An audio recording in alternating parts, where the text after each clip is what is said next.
shortly thereafter, Eddie Francis. Good morning. How was that trip over today? Oh, the trip over was good. Most of the people behaved themselves driving for the most part, but we Right. were good. Everything was good. All right. Well, how'd you like that weather out there? I mean, we're in the 80s, well, about 80 and partly cloudy today. Yeah, yeah. A bit muggy. Not as muggy as last week, Yeah. but yeah. I mean, not so bad. Not so bad. I'll enjoy it. Yeah. Well, most of the morning we're going to be in the low to mid 80s. And then as we get later in the morning, we're going to go ahead and expect the high 80s, 87, 88, 89. And then in the afternoon, here we go, 90 degrees, 91 degrees. Mm, So y'all get ready. mm. Uh, Hydrate, drink your water. Uh, Liquor doesn't count. Not for Oh, this. shoot. Okay. And, make sure you have your rain umbrella, otherwise known as an umbrella, because there could be some showers just because there are clouds out there. But partly cloudy, partly sunny for the balance of the day. Looks like we might get up as high as 92, 93, 94 or thereabout. And so plan your day accordingly. Plan your day accordingly. We don't have school in for most of our schools, nearly all of our schools. There's some that have a little different schedule.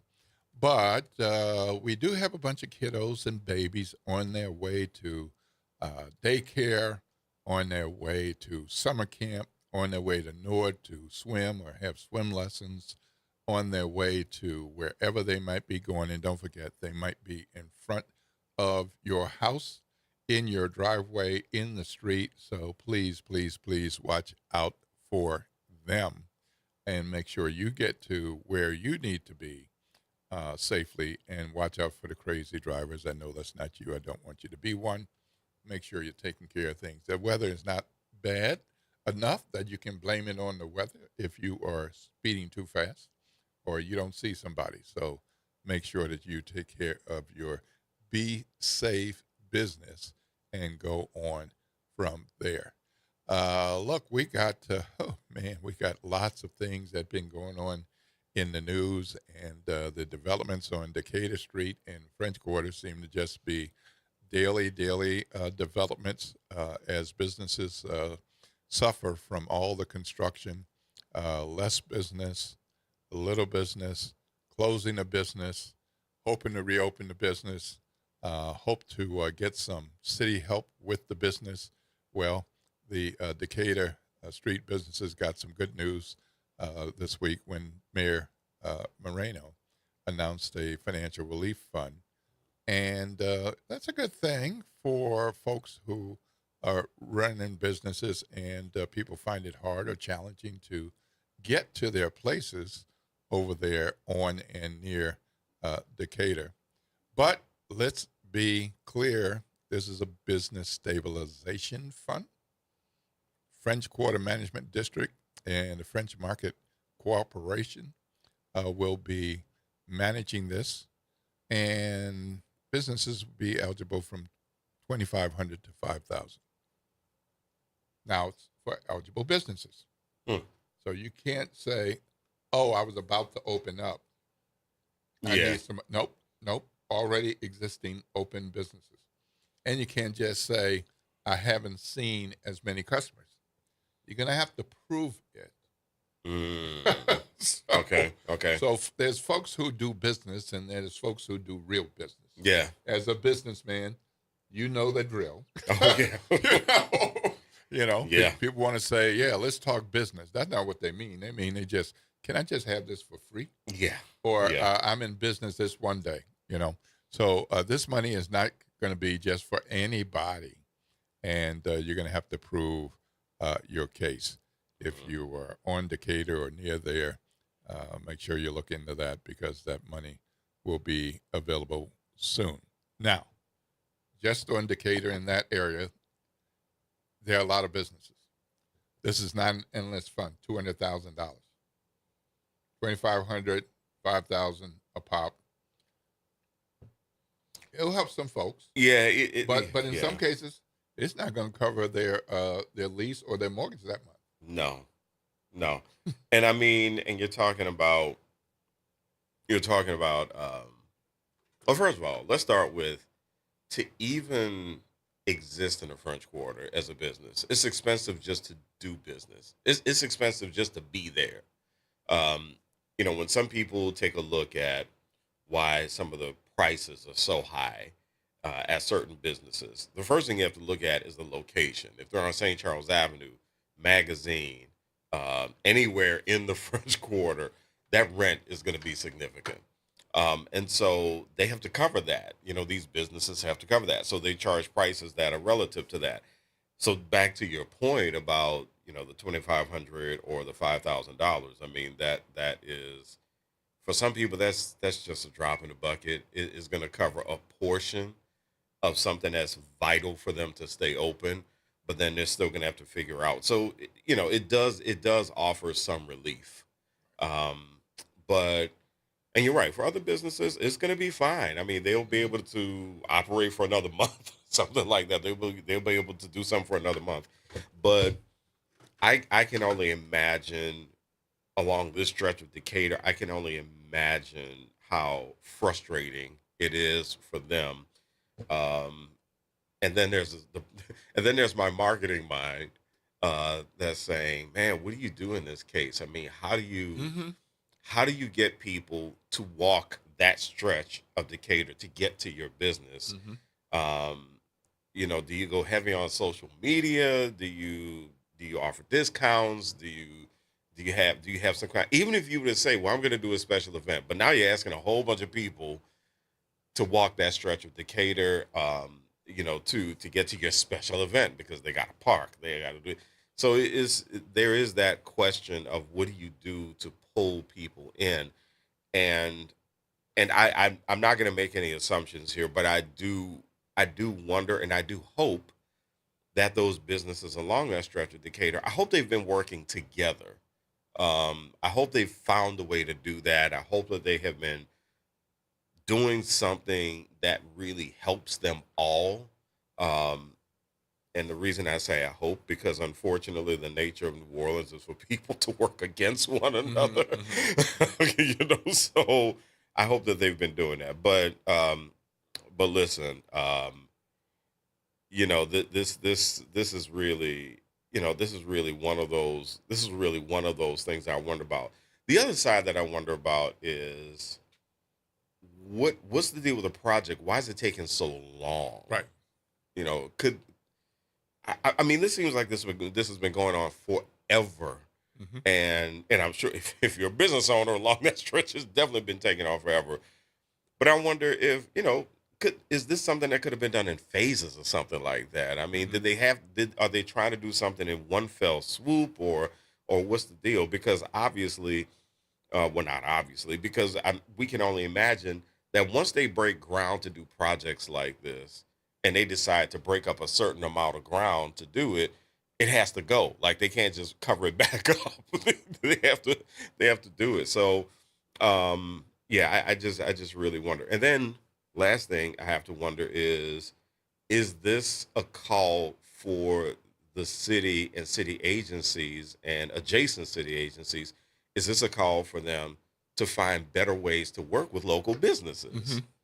Hmm. What kinds of meetings happened before this whole thing even started, before they broke ground for this project? I mean, what did they prepare anybody? Did they say, "Listen, this was going to happen. Y'all are going to experience a really big dip in business for this many months or this many weeks?" So those are the kinds of questions that I have. But ultimately, the biggest thing that I do hope is that the businesses along that stretch have been working together in some capacity, and I hope that going forward, when the city decides to do stuff like this, they have some kind of conversation with the businesses to help them prepare for this.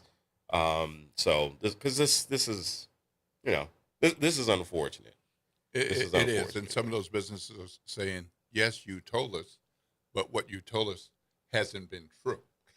So this was a That's time even table worse. you Yeah. gave me. But so big sewage and water board construction, replacing 100+ old uh, pipes, mains. It's a big project, and people Yeah. want, and it's going to be nice when it's done. Yeah. But it's like going through it. Yeah. And I don't mean this as an exact comparison, but pregnancy is a beautiful thing. Mm. But you're sure glad when it's over and you got a beautiful little baby coming out. But going through it, so, Well, this all is right.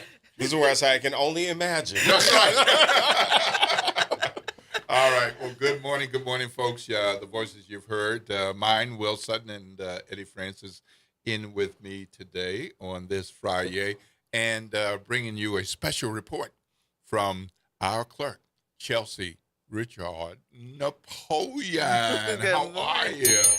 Good morning. Good morning. Well, big weekend coming up. Yes. We've gone through early voting with the election. Yes. First time we've gone through it this way in a long time with closed primaries. Yes. And so, what are we looking at with the early voting? And what do people need to know about tomorrow, election day? Okay. So for early voting, we've had over 7,000 people who came out and early voted, and the registrar has received over 2,700 mail ballots thus far. And I say thus far because the person has until 4:30 in order to get their mail ballot into the registrar's office. Additionally, as it relates to tomorrow, so the polls open at 7 a.m., they close at 8 p.m. If you are in line at 8 p.m., you will be allowed to vote. This will be our second closed party primary for this cycle. The first one was on May 16th. So we want to keep reinforcing particular pieces of information. So, for example, if you are registered as a Democrat, you will receive a Democratic ballot. If you are registered as a Republican, you will receive a Republican ballot. If you are registered as no party, you have the opportunity to make a ballot choice. It is not going to change your party registration, but you will be choosing which ballot you vote on. If you are a no party person and you made a choice for the May 16th election, that choice is going to follow you. So, for example, if on May 16th you chose a Democratic ballot, that's what you will have come tomorrow. If you chose a Republican ballot, that's what you will have come tomorrow. If you chose no party, that's what you would have come tomorrow.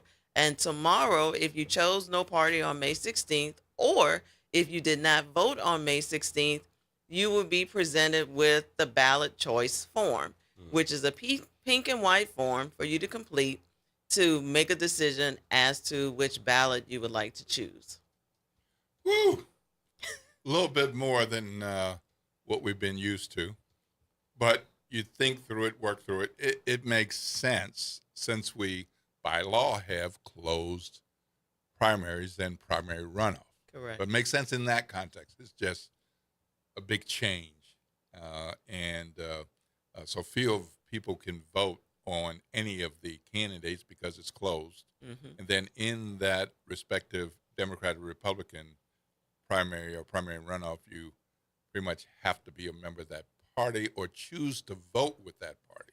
Correct. And that's the thing. So, you're not changing your registration. Correct. You're choosing where you want to cast your vote. You're choosing a ballot choice. Yeah. Correct. And that doesn't lock you into who you can vote for in the fall. Correct. It does not, because it is not changing your party designation. It is specific to your ballot choice for, at this point, the June 27th election. Because by the time we get to the fall election, it's an open primary. Mm-hmm. So feasible. So what I could do, if I'm no party, Mm-hmm. what I could do is I could vote Democrat tomorrow. If I didn't do that in May 16th, if I didn't vote May 16th, and I decide to vote tomorrow, I could, let's say I vote Democrat tomorrow. But in November, I could say, oh, well, I like the Republican candidate a little better, so I'll vote for that one. Yes. Wow. So there are One of the reasons that all of my messages today and over the last couple of days have been very specific about the closed party primary process because we saw several things. So the last election cycle was the first time in a long time there were closed party primaries. And we had gone through processes to educate the poll commissioners so that they could educate the voter, but people still had questions. It was unfamiliar.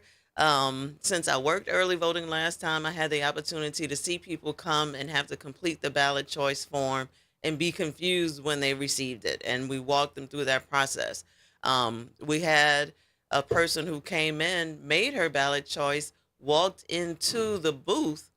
When she looked at what was on the screen, that was not what she wanted, although it was what she indeed chose. So we were able to have her come out of the booth before she voted so that she would be able to look at the sample ballots again in order to make the decision to get the ballot that she actually wanted. And now that's another critical piece of information. So if you make a ballot choice and it is not actually the choice that you want, as long as you do not cast your vote, we can resolve it. All right, so no do-overs. Correct. No do-overs. The moment you cast your vote, that ballot is cast and it is done. So if you have questions, once you go into the booth, do not press the button. All right, so they can start before going to the polls by looking online, looking on Secretary of State's website. Yes. They can use their voter portal. Yes. They can see my ballot, correct? Yes, that's and, correct. and all of that has been updated per closed primary and closed primary runoff. Absolutely. Okay, but they also, you don't have a single polling place I've seen, and if I'm incorrect, tell me, where the ballots are up on the wall before you get to go in Correct. and say, I'm here to vote. The ballots are on the wall. They're there, but I've seen a number of people just walk by them. So a couple of things. So yes, the ballots are on the wall at all of the polling locations. So you can see the ballot before you get to the table, even to check in to make your selection. And so poll commissioners are also redirecting people to those sample ballots to be able to make their decision if they have questions, because we cannot guide, direct, or have any input on your ballot choice. That is a decision for you to make. So we can direct you to the resources, which would be those sample ballots, which would be the ballot choice form for you to be able to make your informed decision. Okay, so looking at the early vote, which in elections like this, we normally have a lower voter turnout when there's not multiple things, multiple high-profile items on the ballot. But based on early voting turnout, what kind of turnout does it look like we'll have tomorrow? Okay, so I spoke to the Secretary of State's office, and their statistician is estimating about 20%. So obviously that's less than what it was for the May 16th election, as you've already stated, is generally expected based on the limited number of items that are on the ballot. So that's the estimate right now, around 20%. But that doesn't mean don't go and vote and try to raise it to 21, 22, 23. It absolutely means show up and show out Okay. all the time. Absolutely. Show up and show out and be prepared for what to vote on, in your particular circumstance. Because one of the other things that we've also pointed out is if you are registered for a party other than Democrat or Republican, so if you're a Libertarian, if you're a Green Party, you also will not be able to participate in the closed party primaries. Right. Because the closed party primaries are only Democratic and Republican.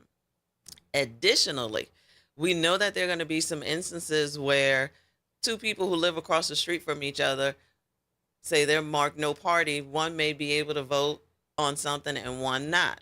Because there are also two propositions on the ballot, one in New Orleans East for a certain segment of New Orleans East and one for a certain segment of the Garden District. Right. So you literally could live across the street from someone and they're in the security district that is on the ballot and you are not.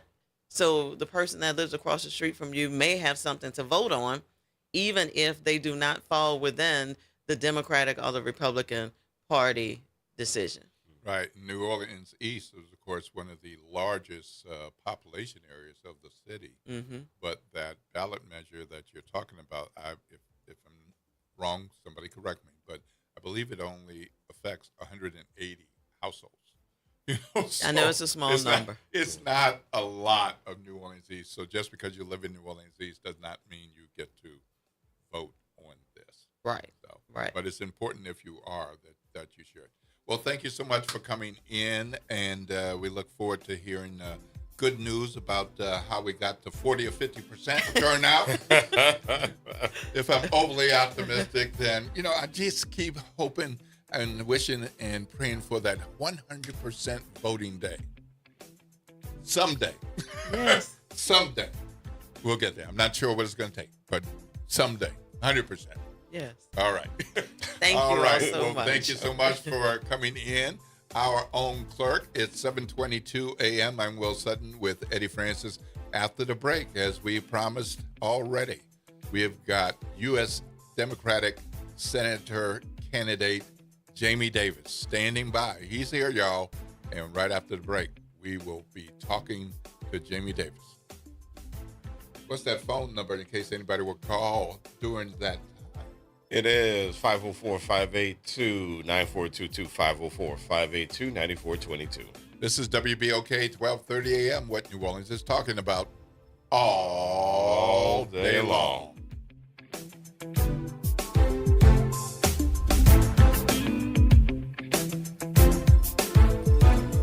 Good Friday morning. I'm Daryl Forges with WDSU News, and here's your headlines. 3 young adults are in critical condition in the hospital after a triple shooting in Gentilly.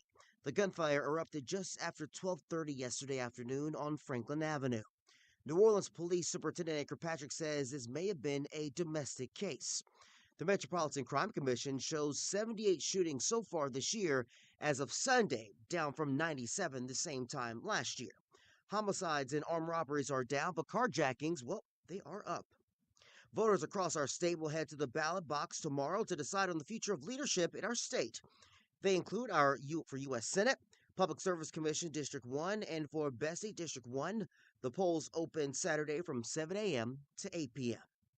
Happening this weekend, Concerned Citizens for a Better Algiers and DePaul Community Health Center is partnering for the annual Health Screening Day.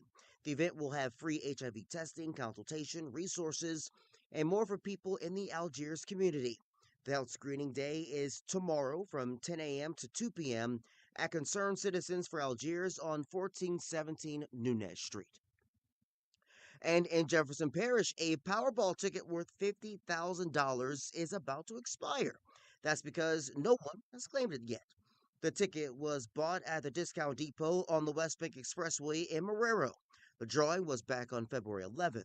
The ticket will expire on August 10th, so if you got any cousins, aunties, best friends, and they might have a ticket, you might want to let them know. I'm Daryl Forges, and that's your headlines for WBOK. And have a great day. Psst, come close. No, closer. Have you heard about the new blues show? It's the Blues Buffet with Jay Boogie, serving up all the blues you love to listen to. Hey, New Orleans, it's Jay Boogie inviting you to join me for the Blues Buffet, the best soul blues mix on the planet. Happening Saturday night at 9 o'clock, right here at 12:30 a.m. WBOK, what New Orleans is talking about. Real talk. I look forward to Essence Festival every single year. This year, July 3rd through the 5th. New Orleans Essence Festival of Culture is back for 2026 and is presented by Coca-Cola. This lineup, man, Cardi B, Patti LaBelle, Brandy and Monica together, George Clinton and Parliament Funkadelic, Kalani, Lotto, Leon Thomas, Public Enemy, and Babyface. I need you to understand what this weekend feels like. The energy, the fashion, and man, oh man, the food. New Orleans is already magic, and Essence makes it supernatural. However you're getting there, Wherever you're coming from, you need to be in that building July 3rd through the 5th. Go to EssenceFestival.com right now. Get your tickets. Do not wait. Climate Hope NOLA presents this month's climate keyword, adaptation. Climate adaptation means preparing our communities for stronger storms, hotter days, flooding, and rising water. That means planting trees, restoring wetlands, protecting homes, and helping families recover stronger after disasters. In New Orleans, resilience is part of who we are and how we survive. Learn more, stay informed, and take action with Climate Hope NOLA. Visit Team Hope NOLA on Instagram to learn more. Greetings and salutations. I am Elwood B. Coulon Smith, chairman of the board of the New Orleans Regional Black Chamber of Commerce. We'd like to invite you to tune in every Wednesday at 12 noon on WBOK to listen in on Black to Business and be a part of the movement that's going on. Thank you.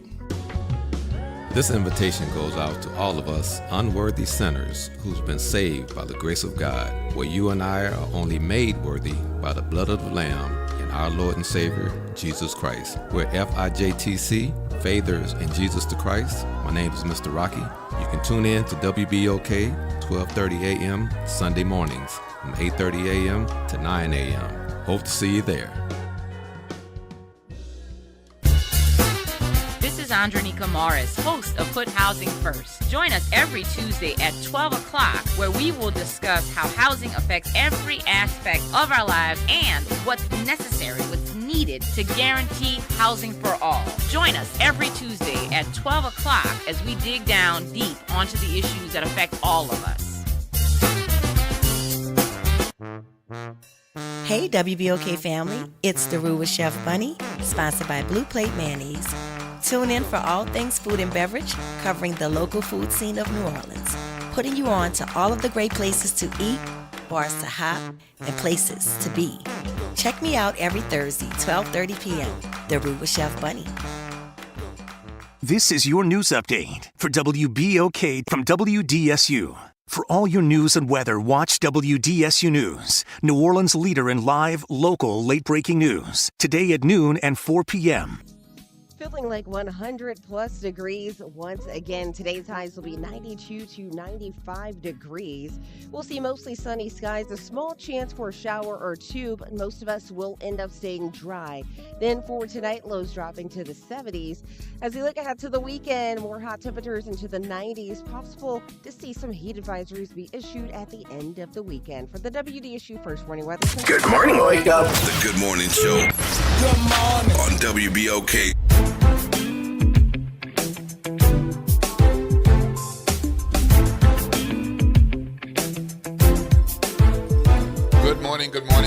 Good morning, New Orleans, and welcome back to the Good Morning Show.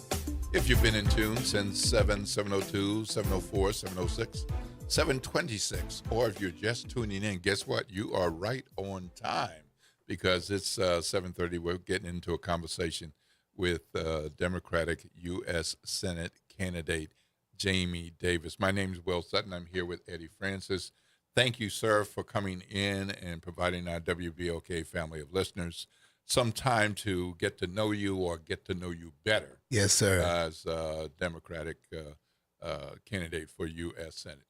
At this time, we want to offer you up to 2 minutes for an opening. We'll offer you 30 to 120 seconds at the end, depending on how our time is going. Okay. And so now you have up to 2 minutes. Okay. You can use as little or as much of that, but not more. Okay. Well, for all of the listeners that don't know me, I'm Jamie Davis. I'm a husband, I'm a father, grandfather, great-grandfather. Me and my wife, we got 4 kids, 13 grandkids, and 3 great-grands.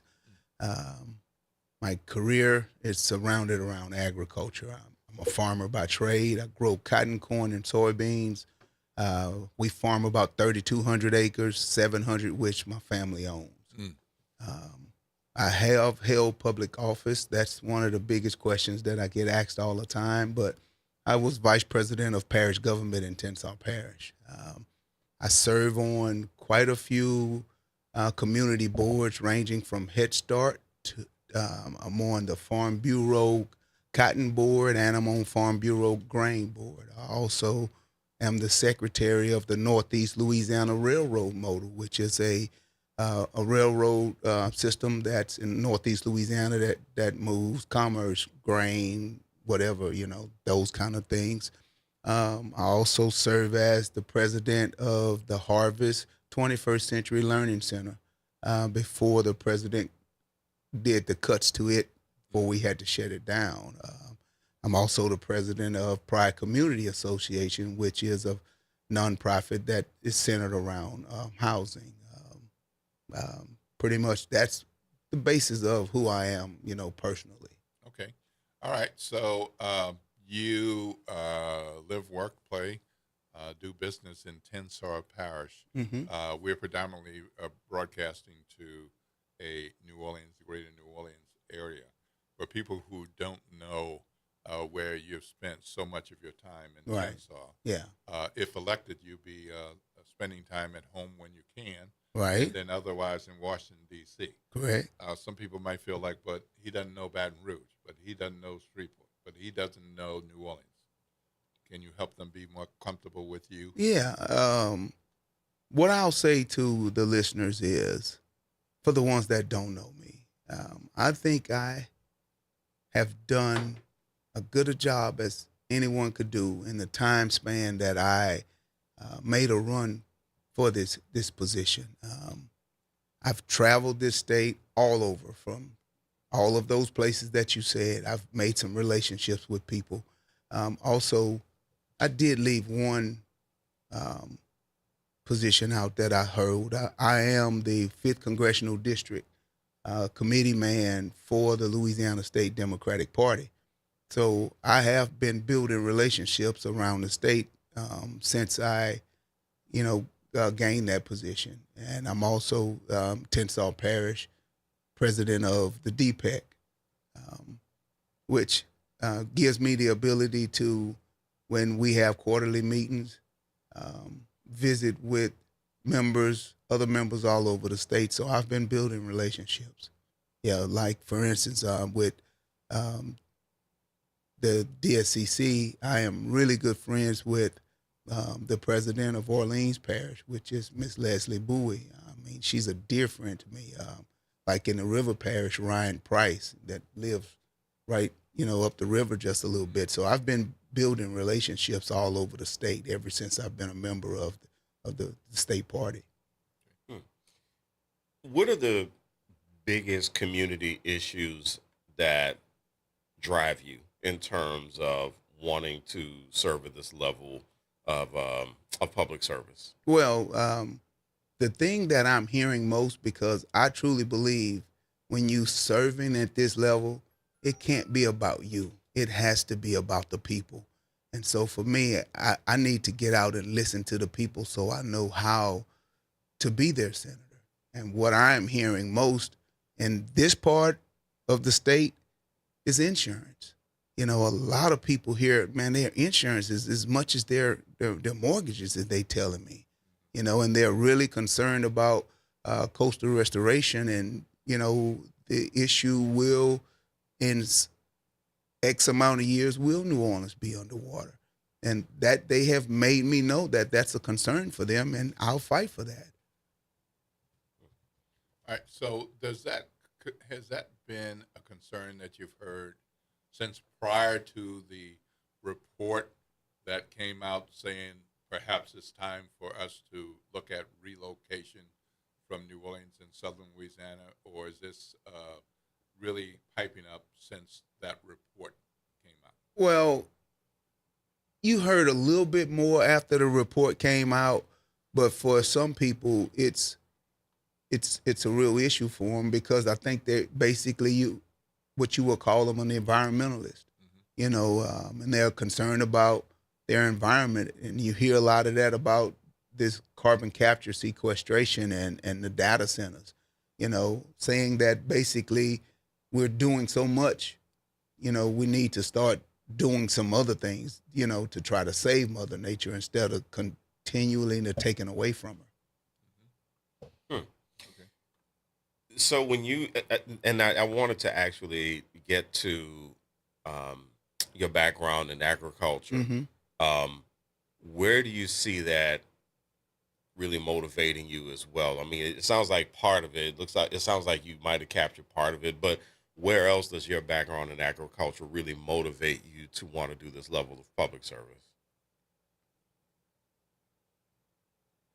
When you see a community that you lived in that is continuing to crumble and continuing to go down, and you have millions of dollars of money invested in your community, and you know that someday your time on this place is going to be gone.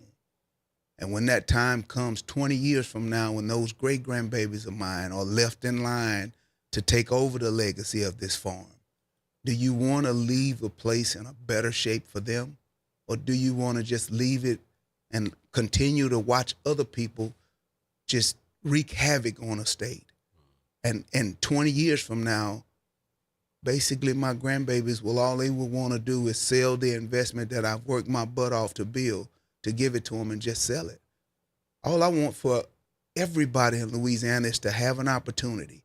And the more I traveled this state, the more I realized and knew that there were Tensas parishes all over this state, all over it. And it was amazing for me to be right here in New Orleans, and we take a ride just riding around the city and go into the lower night, and I'm still seeing tarps on houses. I'm still seeing houses that are just abandoned. I'm still seeing just empty lots. And I'm like, we're in New Orleans. And because I never, ever got to see what it was like when Katrina came. All I could do is watch it on the news. I never got to see it. And then when I got to tour the state, however many years later, I was just blown away. And to realize that that there is a really, really beautiful high school that's just sitting in the community that is gone. It was amazing. Okay. So, Tensas Parish, your base. Yeah, Your family's that's where pretty much my business is. But I live in Faraday, which is in Concordia. Right. So I lived in I'm from New Orleans. Okay. I've spent my career moving around to different places. It's time to talk to you, not to me, but I just want to provide this context. And lived in northern Louisiana for several years before coming back home. Okay. So I've been to Tensas Parish. Mm-hmm. I know Newarton. Yeah. I know St. Joseph. Okay. Okay. All right. All right. Okay. If this is not true, tell me, but I believe it is still one of the lowest populated parishes in the state. It is. And so that brings with it a number of challenges, including regional cooperation that a city like New Orleans or Baton Rouge doesn't have to look at the same way. Right. Because Tensas is so interconnected with nearby parishes for their lifeblood. Mm-hmm. So, Hospitals. Yeah. It's in Concordia.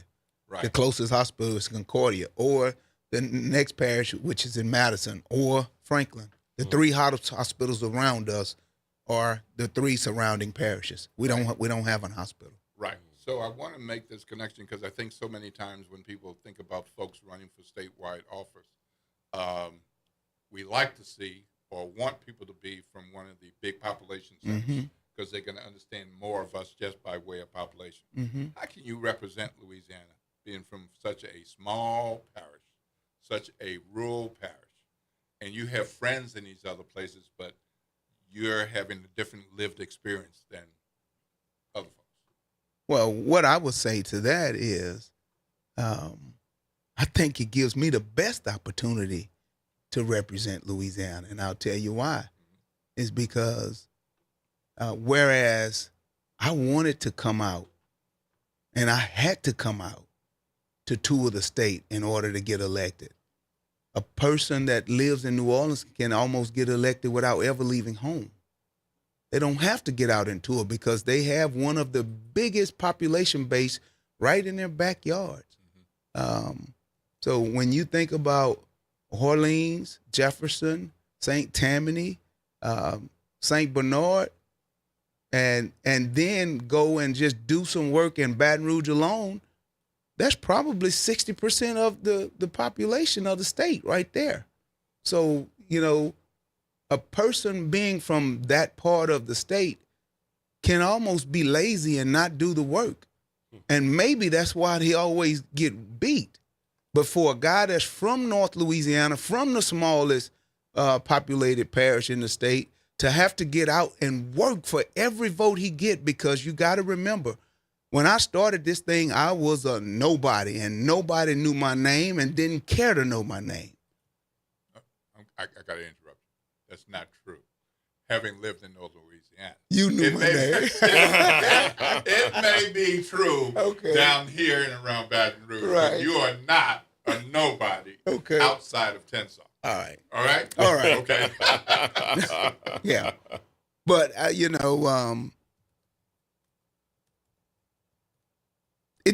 believe that it would make a candidate that's from Tensas Parish work harder, because in order to win the population of the state, you're going to have to work for it. So one of the things that I have to say that this is something that tends to be a bit of a deep personal concern of mine, and that is the brain drain of the state.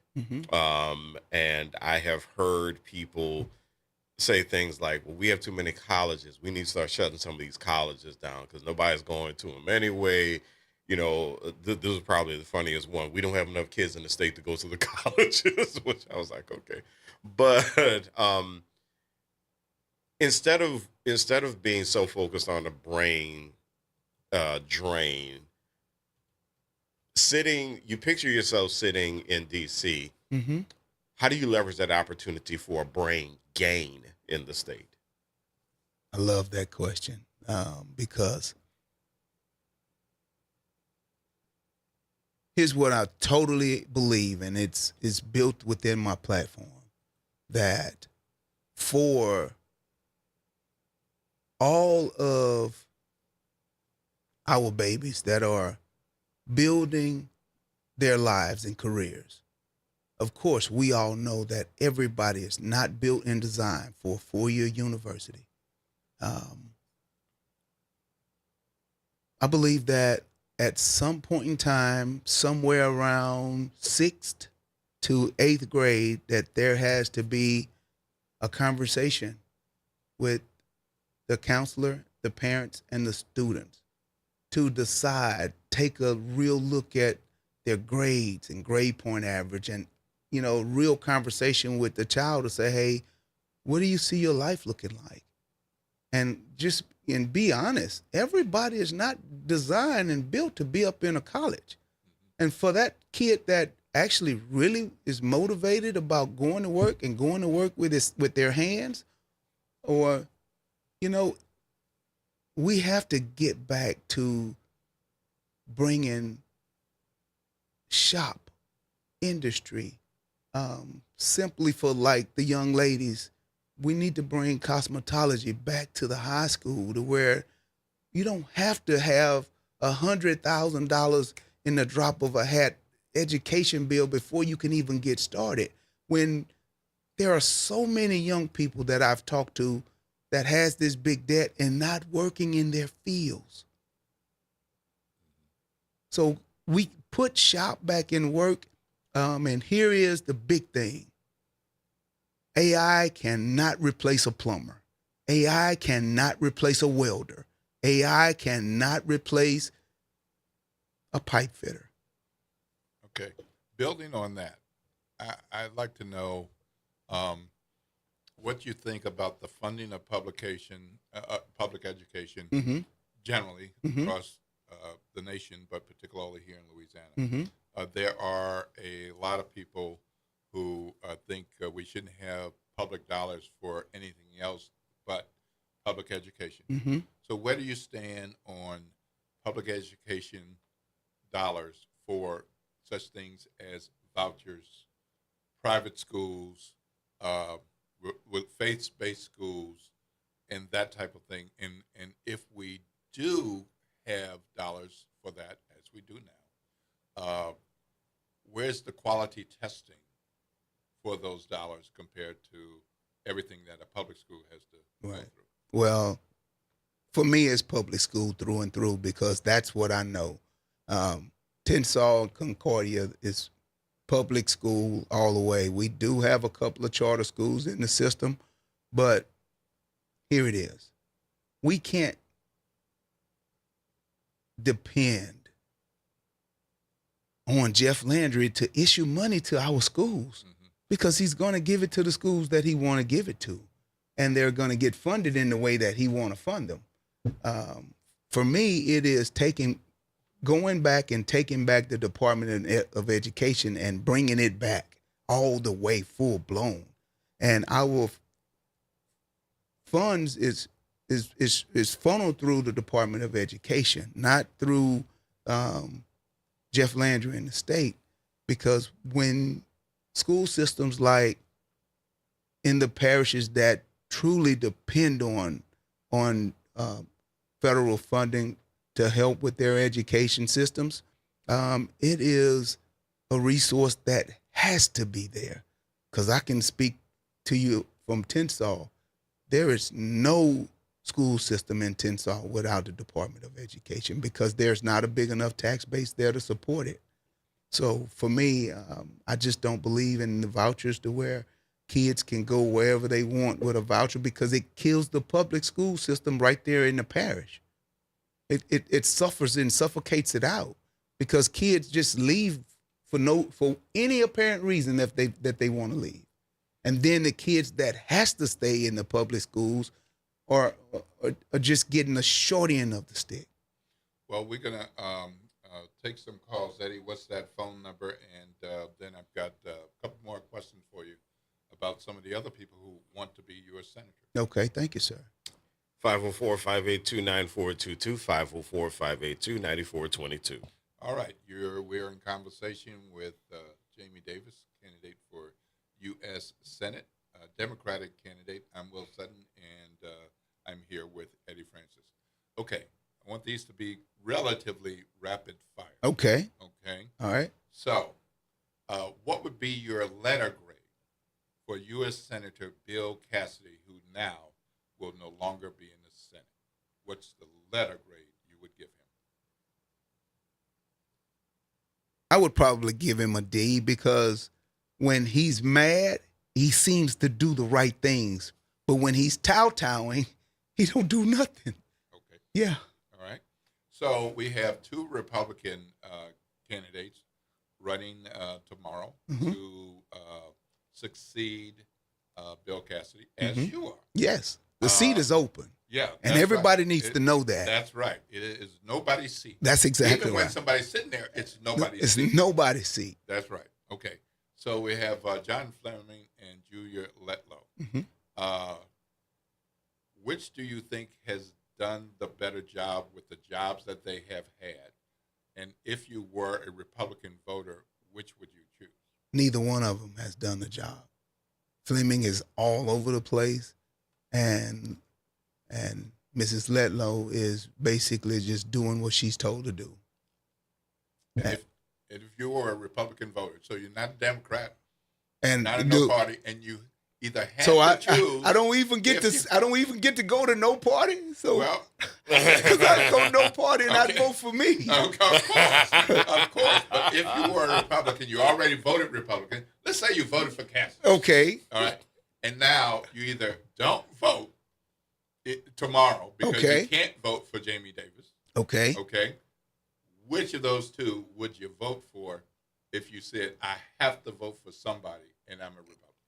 And I have to vote in the Republican primary. It's okay. I would probably vote for John Fleming. Why is that? Because I can beat both of them, but I believe I can beat him easier. All right. Okay. All right. And you have an opponent in the Democratic runoff. Yes, sir. So there were three of you all. Two of you all made it to the runoff. I think it surprised some folks that a couple of black guys Right. got into the runoff. Right. So getting some attention for that. But obviously, you have reasons to believe that you're a better candidate for the Democrats and a better candidate for Louisiana than Gary Crockett. So what is the difference between you and Gary Crockett, and why should people who are Democrats or no party choose you rather than Gary Crockett? They should choose me because, number one, I'm a candidate of the people, and I am more like the population of Louisiana than I believe Gary is. I think Gary is a very, very, very rich man. He has done really well in his life, and that's not nothing to frown at, but I think Gary don't really have the feel of what it's like to really struggle and work hard. Mr. Sutton, it was a couple of years ago, I was on the brink of bankruptcy because we had really, really bad farm economy, and we had a drought and a disaster in the same year, which almost put me out of business. So I know what it's like for the struggles of the citizens of Louisiana. And for a man that owns 4 businesses and does government contracting, that's basically pie in the sky, man. You getting government contracts, man, you know, I've never been on a private plane before. I've never lived in a mansion before. And, you know, just viewing Mr. Crockett's website, Mr. Carey lives a really beautiful life, and I am proud for him. But I believe that life that he lives puts him out of touch with what the people of Louisiana is really going through because of the struggles that the people are facing and living through right now. That's just my opinion and mine only. And also, one other thing is I have been in the trenches of being elected and have to make decisions for the people, and he has not. Okay, thank you. All right, we're going to go to the phone line. Reverend Calhoun, good morning. You're on with Will Sutton, Eddie Francis, and, of course, Jamie Davis. Good morning to all. Jimmy, I like the platform that you put out there. But to get to do that platform, you have to get elected. What's the strategy that you have that's going to invoke and wake up? Because I do believe the seat will be flipped. I do believe we will become a blue state. So, which we already are if we look at the really the demographics that's been recorded.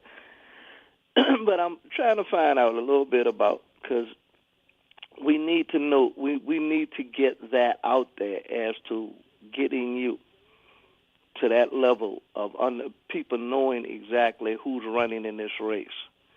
What Will put forward, there will be a Republican candidate.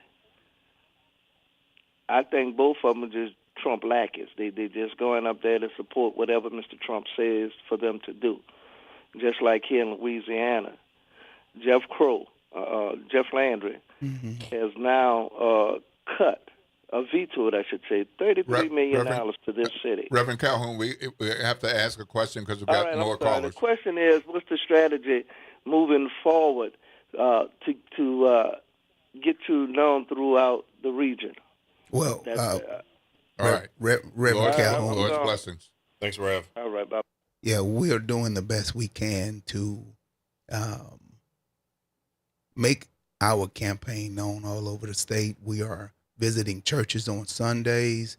We're attending festivals when they are on the agenda. We are visiting all types of city functions all over the place. And social media is on fire, according to what people tell me. I don't have time to visit on my own social media because they keep me so busy, but we are trying all we can, using every resources we can with canvassers all over the city. We have a full-blown campaign that consists of field team managers and door knockers, phone hubs. We doing everything we can to introduce Jamie Davis to the state of Louisiana, sir. Okay. Thank you, Reverend Calhoun. We're going to go back to the line. And we've got Ryan. Good morning, Ryan. You're on with Will Sutton, Eddie Francis, and Jamie Davis. Hey, good morning, gentlemen. How are y'all? Fellas. Okay. Good. Cool. Man, so, I mean, I know a friend of mine, Lindsay, supports you, and she doesn't support anybody that kowtows to anybody. So I could say that about you. We did meet at the Capitol one day, about a month or so ago. But anyway, so a lot of Louisiana landowners kind of agree with a lot of your platform. And what are you going to do to reach out to, say, if Letlow gets the nomination, what are you going to do to reach out to Fleming voters to, possibly let them know that a lot of our stars align? Yeah, well. All right. Thank you, Ryan. Well, Ryan, what I don't have to do is reach out to them. I've already been doing it. I've been attending. I think I've attended so far 3 of the CCS events around the state, and the CCS group is a smart group, and they know that they are in for a fight, and they have been reaching out to us, so they know that we do not do CCS. Man, I can't have anybody coming around trying to take my property, and definitely not dealing with no eminent domain. So that CCS group, and if it's Fleming that ends up losing, I feel very confident that some of that CCS crowd will come this way. Very sure of it. Okay. Before we let you go, let's make sure that the WBOK family listeners know that we invited you and Gary Crockett to come at the same time for a candidates forum, similar to what we've done several times since I've been here. Yes, sir. But you have reasons for not wanting to do that. Can you tell our WBOK family of listeners why you chose not to do that? Yes. Shortly after the primary night, when the vote was counted, we got a message that our campaign staff was on video damaging property of Mr. Crockett's. And he said that he was going to seek litigation against us. So I reached out to our campaign attorney, and he advised us not to engage with Crockett's campaign or him at all. So when they started asking for a debate, we talked to the lawyer, and he said no. He said, if he's seeking litigation, you don't need to be around him or affiliated with him at all. So it was done. And right, but he hasn't actually filed suit, has he? I don't know. Okay. Yeah. All right. And, okay. and that's how it is. And he also said that pretty much we didn't want to communicate with him, but I sent a message to all of the candidates, Gary and Nick, on Sunday morning after the election, and I'll gladly share that text with you.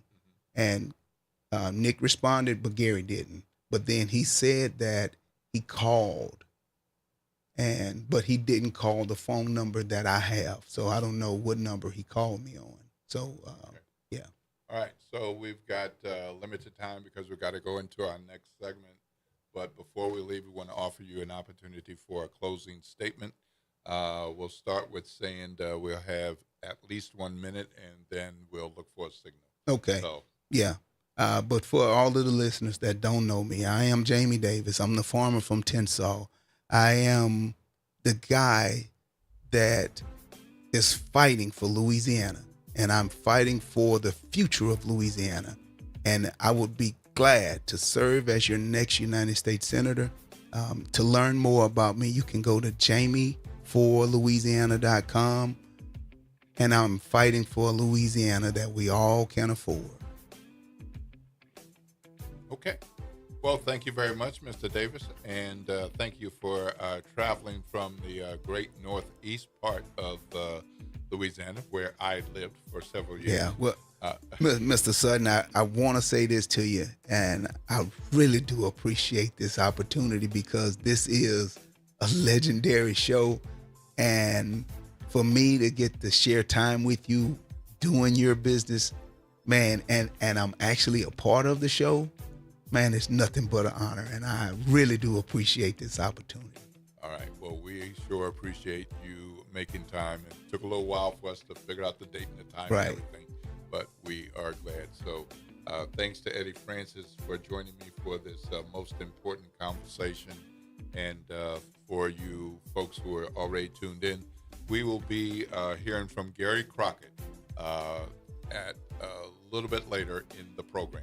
That's the schedule, and we expect that will happen. So once again, thank you. Lord's blessing, sir. Yes, sir. Good luck with the campaign, and have a blessed day. Thank you, sir.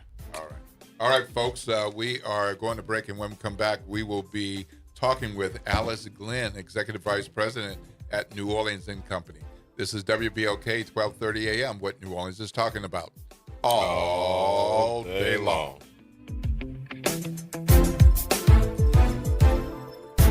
Attention, WBOK listeners. Are you a fan of the station and want to show your support and style? Well, we've got some exciting news for you. Introducing the official WBOK merchandise, the perfect way to wear your love for the station. Whether you're a longtime listener or a new fan, we've got something for everyone.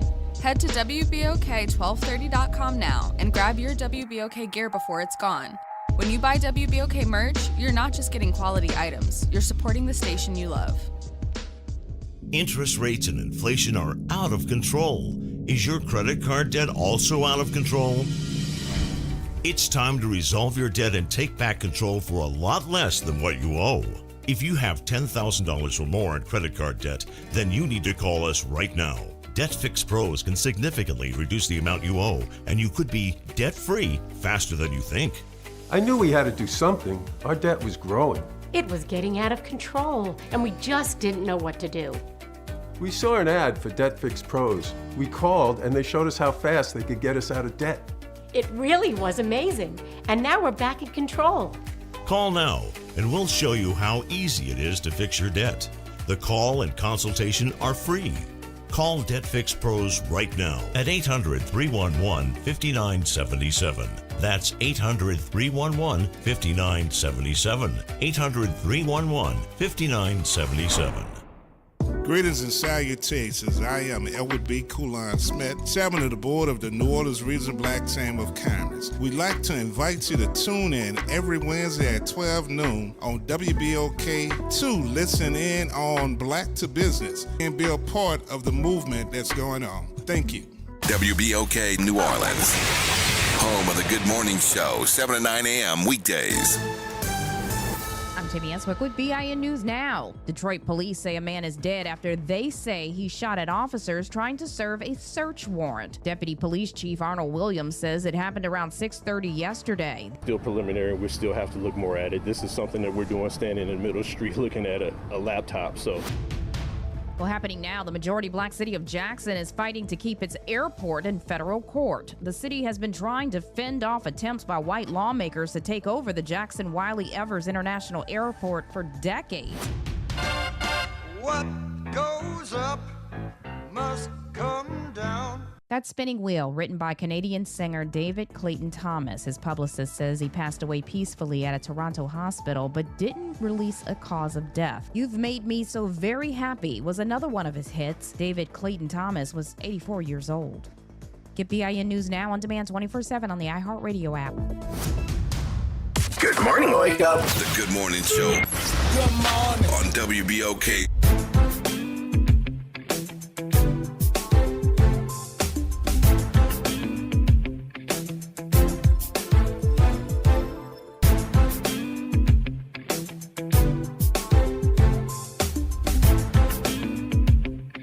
Good morning, good morning, good morning, good morning, New Orleans, and welcome to the Good Morning Show. If you're just tuning in, it's perfectly fine because you're just in time. We're jumping into a convo with Alice Glenn, Executive Vice President at New Orleans & Company. Good morning, Alice. You're on with Will Sutton and Eddie Francis. How are you? Hey, good morning, Will. I'm doing fantastic. Thank you so much for having me this morning. Absolutely, absolutely, positively. We like having New Orleans and Company talk with us about all the wonderful things that have been going on and what's coming up. And let's kick it off with getting some James Beard recognition. It's just not stopping. That's right. That's right. We're so proud of Chef Serene and Bay and Effie Richardson, the proprietors over there at Dakar Nola. You know, they were named Best New Restaurant a couple of years ago, right when they opened. And now Chef Serene himself has been named Best Chef in the South for 2026. I mean, this is truly one of the highest honors in the country for culinary talent. And I mean, I certainly think he's deserving. That his food blows me away every time I have it. But to win a James Beard Award for Best Chef is no small honor. We're really proud of him. And this is coming after they already announced a new location, so they can serve more people and have more variety of menu. So I mean, they might not need to look for another new place now. Yeah, it just keep growing.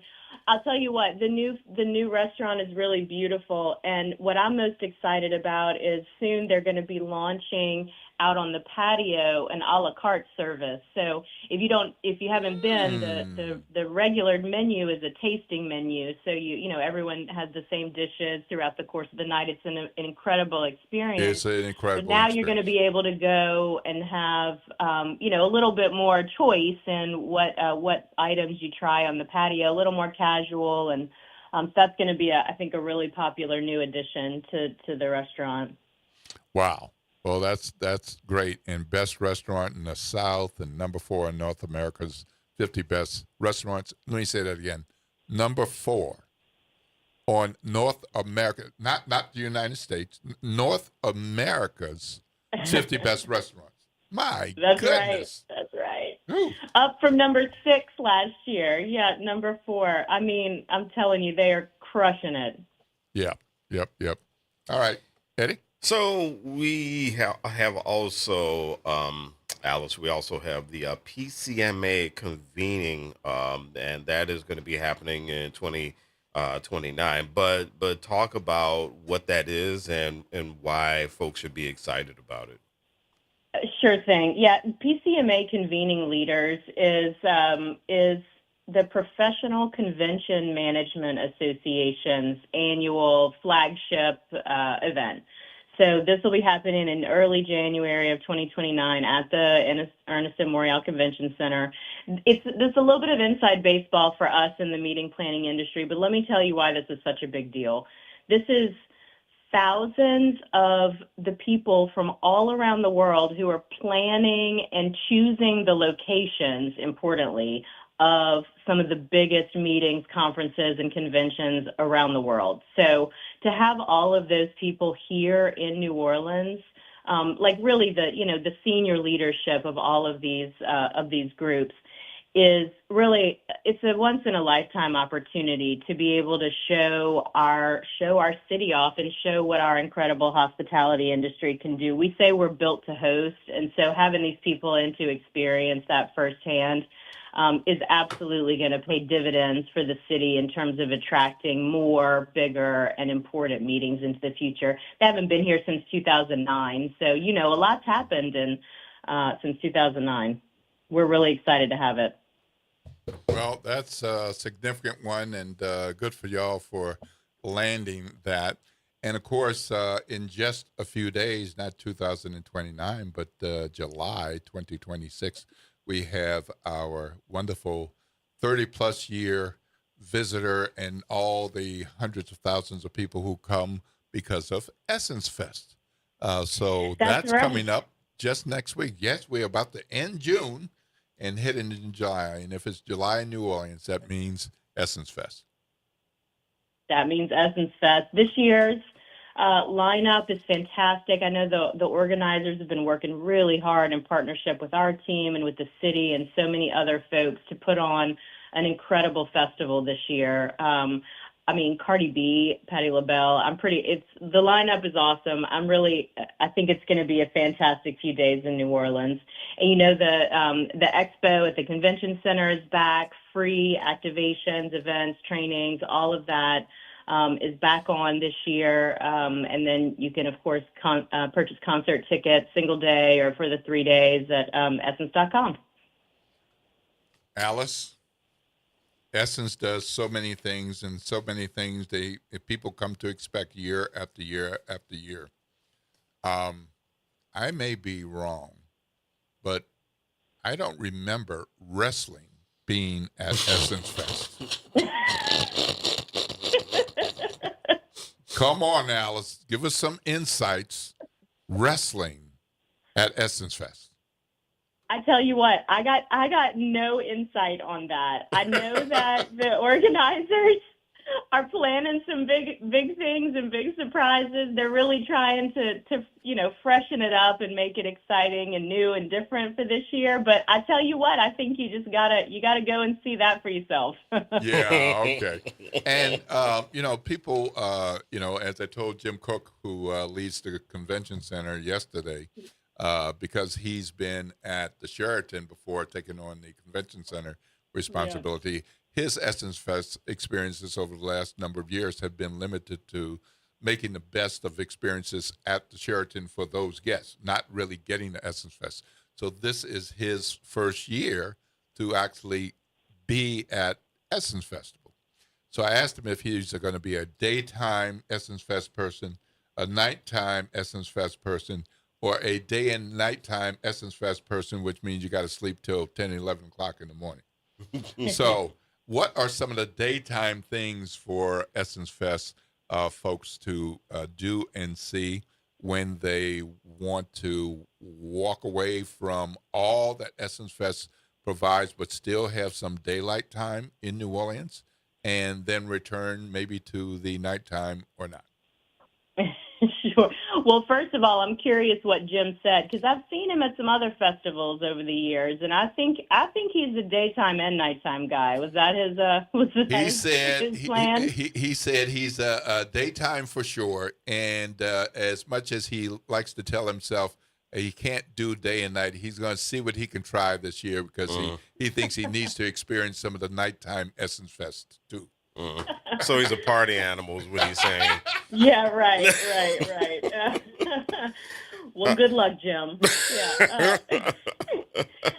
So the convention center is going to be up and activated 9 a.m. to 5 p.m.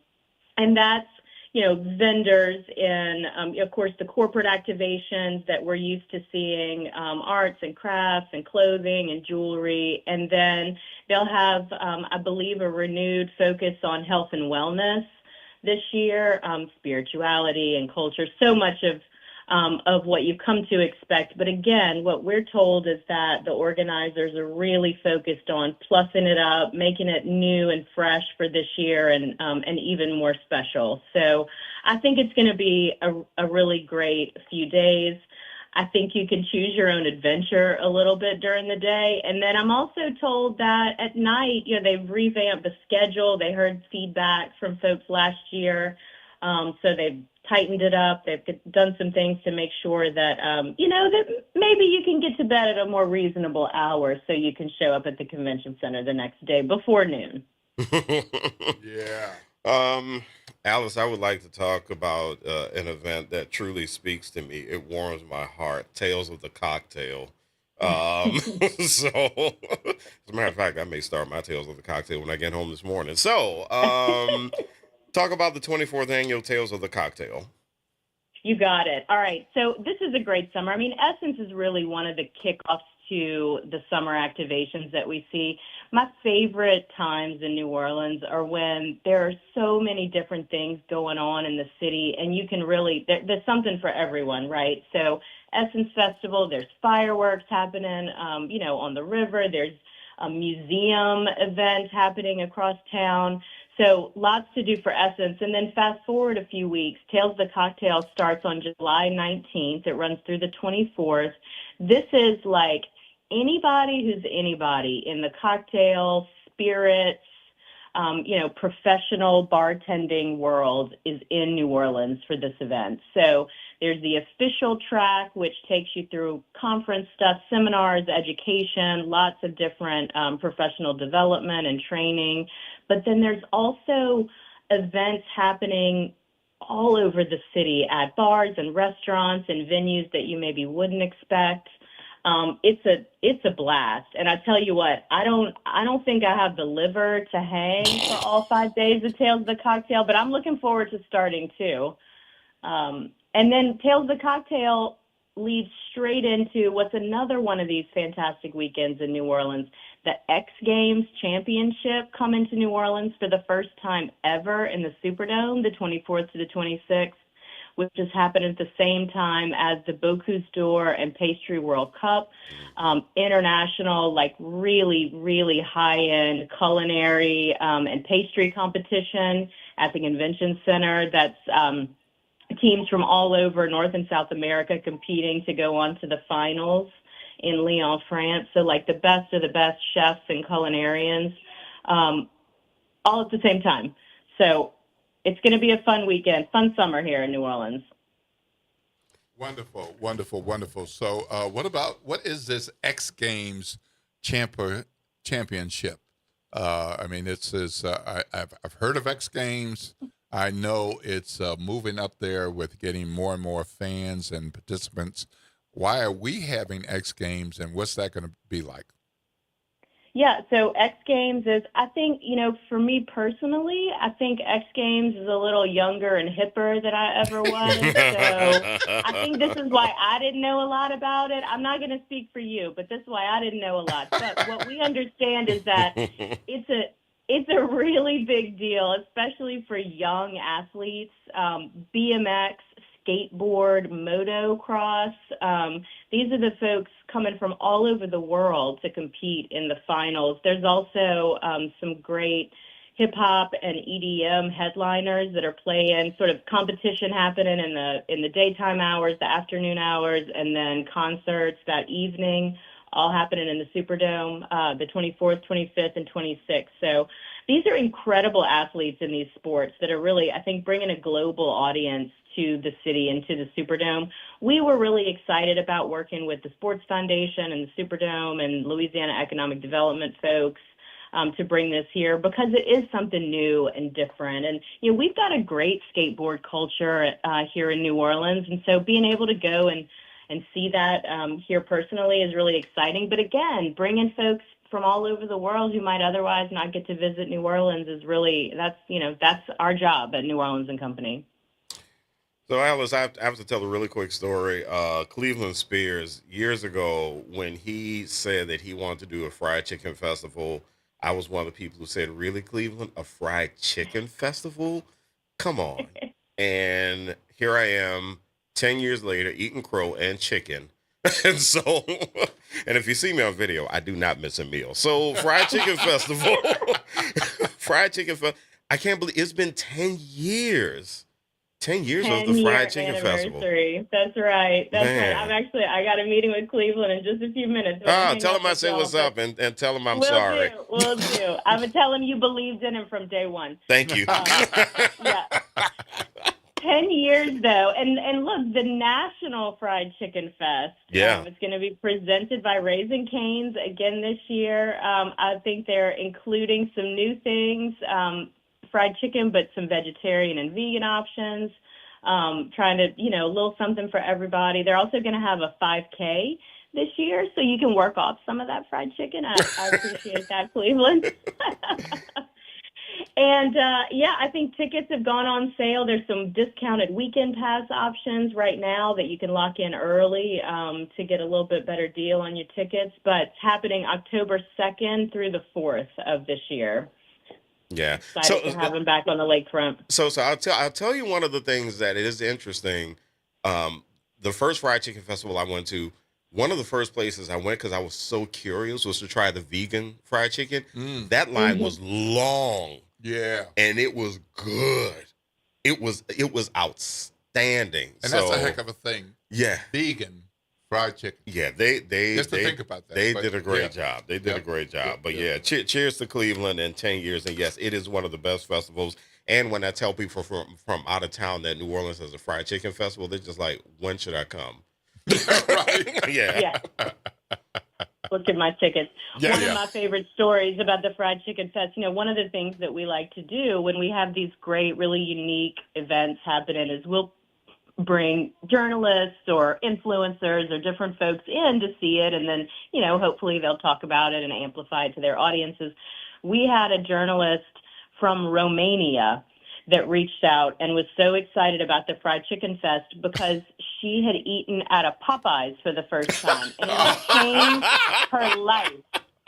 changed her life. So we brought this Romanian journalist in for Fried Chicken Fest, and let me tell you, she had the best 3 days in New Orleans that she had ever had. I have no doubt. Oh, that's Wonderful. cool. That is wonderful, really cool. Wonderful. Well, there are some other things. I want to make sure that you touch on at least a couple of them, in particular, Culinary New Orleans and Museum Month. That's right. So Culinary, as you know, is the event that we help to put on every year in August, one of the slower months for dining out in local restaurants. So restaurants that participate in Culinary offer special, really, thoughtful prefix menus at fantastic deals. We're signing up restaurants as we speak. It'll run from August 1st through 31st. And it's a chance for visitors and locals to come and maybe try a new restaurant that you haven't been to yet, or go to one of your favorites that you can, get a little bit better deal on. The same thing with Museum Month. Look, what we've decided is that we're not going to pretend that the weather is great outside in August. So we're just going to help you go inside. And museums, in addition to having great art, great culture, and, all of the fantastic things that that we see in our museums around the city, they also have great air conditioning. So Museum Month, the same thing, running through the month of August. We kick off August with Satchmo Summerfest at the New Orleans Jazz Museum, celebrating Louis Armstrong's birthday with some fantastic New Orleans talent, jazz, brass, funk, R&B, everything. And that's a free festival open to the public again. So August is going to be a fun time here in New Orleans. Yeah. And Satchmo Summerfest, I kind of feel like we don't give it enough credit. Satchmo Summerfest has been around for a while. It's been great, and we bury the lead on this thing that it is open and free to the public. So I think couldn't agree more. And look, it's a great time to be downtown. Go visit the Lower French Quarter. The new Riverfront Park is beautiful. The breeze off the river makes it 5 degrees cooler, I think. Some restaurants and bars down in Lower Decatur could really use our support now with all the sewage and water board construction that's going on. And go check out Satchmo. All right. So I know we're going to have to let you go in a minute, but would like to get your viewpoint, the New Orleans and Company, on all the things in the news recently about Decatur, because it's such an important street, neighborhood, part of the French Quarter.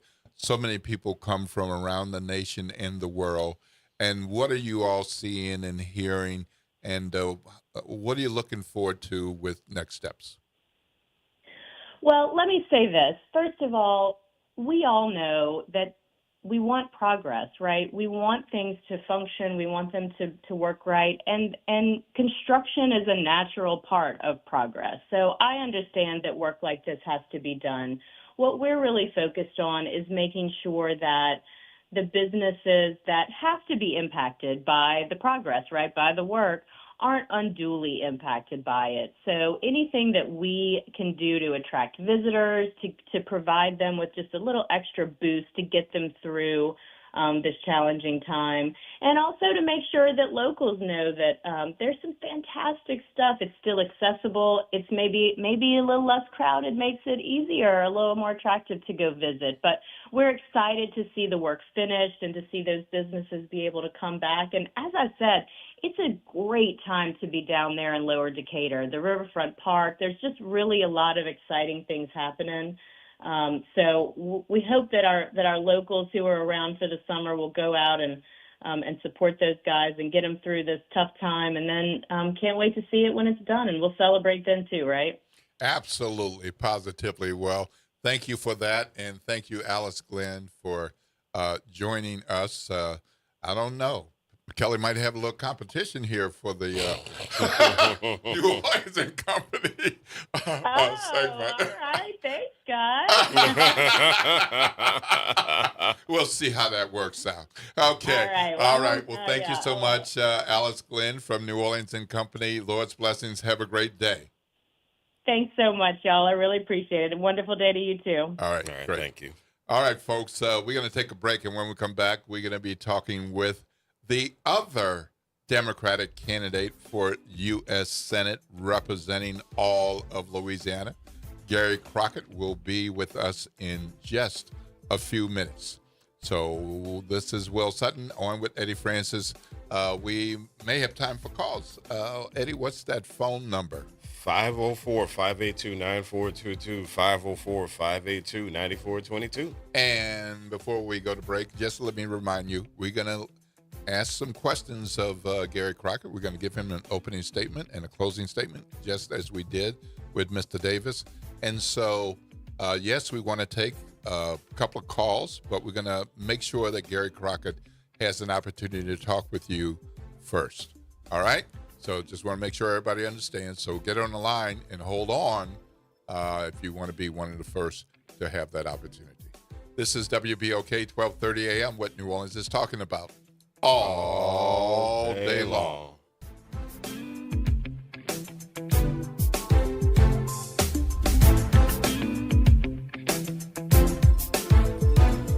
Good Friday morning. I'm Daryl Forges with WDSU News, and here's your headlines. 3 young adults are in critical condition in the hospital after a triple shooting in Gentilly. The gunfire erupted just after 12:30 yesterday afternoon on Franklin Avenue. New Orleans Police Superintendent Kirkpatrick says this may have been a domestic case. The Metropolitan Crime Commission shows 78 shootings so far this year as of Sunday, down from 97 the same time last year. Homicides and armed robberies are down, but carjackings, well, they are up. Voters across our state will head to the ballot box tomorrow to decide on the future of leadership in our state. They include our U.S. Senate, Public Service Commission District 1, and for Bessie District 1, the polls open Saturday from 7 a.m. to 8 p.m. Happening this weekend, Concerned Citizens for a Better Algiers and DePaul Community Health Center is partnering for the annual Health Screening Day. The event will have free HIV testing, consultation, resources, and more for people in the Algiers community. The Health Screening Day is tomorrow from 10 a.m. to 2 p.m. at Concerned Citizens for Algiers on 1417 Nunez Street. And in Jefferson Parish, a Powerball ticket worth $50,000 is about to expire. That's because no one has claimed it yet. The ticket was bought at the Discount Depot on the West Bank Expressway in Marrero. The drawing was back on February 11th. The ticket will expire on August 10th, so if you got any cousins, aunties, best friends, and they might have a ticket, you might want to let them know. I'm Daryl Forges, and that's your headlines for WBOK. Real issues, real talk, real solutions. Miss an episode of The Reality Check? You can catch every episode anytime. Search WBOK Media on your favorite podcast app to tap the bold commentary, real-time reactions, and powerful perspectives from the people and leaders shaping our city. Download, share, and rate it 5 stars because the real ones always stay informed. This is The Law in Your Legacy. I'm attorney Pete Hamilton. I'm attorney Ryan Hamilton. Comparing the cost of will, successions, and trusts. A will might only be a few $100s, but your family could end up paying more in legal fees. Trust costs more upfront, but saves time, stress, and potentially thousands. Think of it as paying a little now to avoid a big bill later. Smart planning means big savings for your family. This is not legal advice. That's just a tip brought to you by Liberty Bank and Trust. For more information, go to libertybank.net or contact us at 504-915-5016. This July, all roads lead to New Orleans. Essence Festival of Culture 2026, presented by Coca-Cola, July 3rd through the 5th. Many of your favorite artists will be in the house. Cardi B, Patti LaBelle, Brandy and Monica, George Clinton and Parliament Funkadelic, Kalani, Lotto, Leon Thomas, Public Enemy, and Babyface. 3 days of music, culture, and the joy of being us together. Get your tickets now at essencefestival.com. We are the rhythm of the streets. The flavor in every dish. The story in every song. We are New Orleans Tourism and Cultural Foundation. We help artists build the future of New Orleans. Because when the culture thrives, our people thrive. Every note, every brushstroke, every dish is a door opening new possibilities for those who carry our traditions forward. And when we open that door, the whole city moves forward. For New Orleans Tourism and Cultural Foundation, culture is our open door. Attention Louisiana ratepayers. Do you want higher utility bills? Of course not. So why trust John Young, a career politician with a record of raising costs? Young supported a $22 million plan that risked higher property taxes for Louisiana families. He even backed giving politicians more power over utilities, a move conservatives warn could drive rates higher. There's a better choice. Stephanie Hilferty. A mom of 3, she knows every dollar matters. As a state representative, she cracked down on unfair billing practices, strengthened oversight, and helped save ratepayers more than $20 million. This election, Louisiana families deserve a conservative watchdog, not another politician with a record of risking higher costs. On Saturday, June 27th, vote Stephanie Hilferty for Public Service Commission, the conservative choice who put ratepayers first. Paid for by Fair Rates First, not authorized by any candidate or candidates committee. FairRatesFirst.com. Step back in time and experience the moments that shaped our world at the National World War II Museum, located in the heart of the Warehouse District in New Orleans. This world-renowned museum brings history to life, telling America's story in the war that changed everything, why it was fought, how it was won, and what it means today. From immersive exhibits to powerful personal stories, this is more than a museum. It's an experience. Plan your visit today at nationalww2museum.org. World War II Museum, where history lives. Did you hear the news? Dr. Clark's 101 The Living Classroom has a new time. Catch us now every Wednesday at noon. Same program, same great conversations. Just a new time. So catch Dr. Clark's 101 The Living Classroom this Wednesday and every Wednesday only on WBOK. What New Orleans is talking about. This is your news update for WBOK from WDSU. For all your news and weather, watch WDSU News, New Orleans' leader in live, local, late-breaking news. Today at noon and 4 p.m. Feeling like 100 plus degrees once again. Today's highs will be 92 to 95 degrees. We'll see mostly sunny skies, a small chance for a shower or two, but most of us will end up staying dry. Then for tonight, lows dropping to the 70s. As we look ahead to the weekend, more hot temperatures into the 90s. Possible to see some heat advisories be issued at the end of the weekend. For the WDSU First Morning Weather Center. Good morning, wake up. The Good Morning Show. Good morning. On WBOK.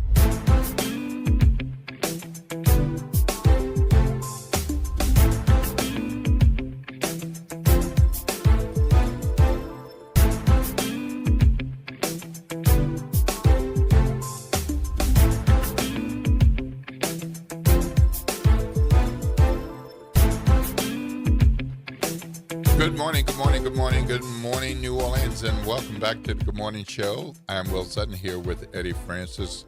I just wrapped up a nice conversation with Alice from the New Orleans and Company about a number of things that are going on and coming up. And, of course, next week is Essence Festival. That'll be hundreds of thousands of people from all over the place. So there'll be a bunch of white folks wondering where all these black folks came. But if they haven't been around Essence Fest, they can watch them spend money because they don't come here with empty pockets and wallets. And it's another part of what's good for tourism in July and particularly around the year.